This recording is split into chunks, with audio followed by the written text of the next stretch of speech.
One of the other key points you highlighted where people get things wrong was the topic of confidentiality.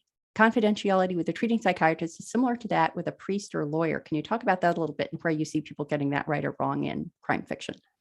Absolutely. I think that it's really important that readers and folks in the general population understand the role of psychiatrists as far as confidentiality, because I don't want it to dissuade anyone from getting the help they need, the mental health help they need, and feeling like we're just going to go tell somebody about what they said.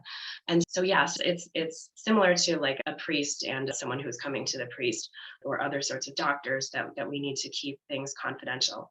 There are certain exceptions that are very specific within the law, like if there's ongoing child abuse that we're concerned about, for example, or an acute threat that we need to hospitalize someone, for example.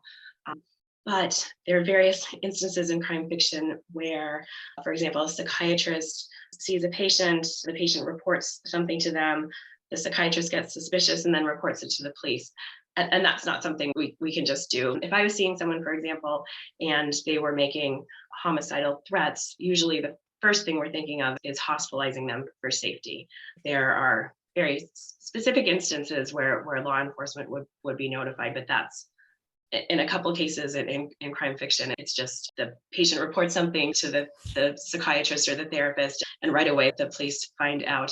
In otherwise wonderful novels that I really enjoy reading, but it takes me out of the story for one, but it also makes me worried. Is someone who's thinking about seeing a psychiatrist for this personal issue that they're having going to be afraid that if they do, other people are going to find out? So yeah, there are very specific exceptions to confidentiality, but in general, it's between the adult patient and the psychiatrist.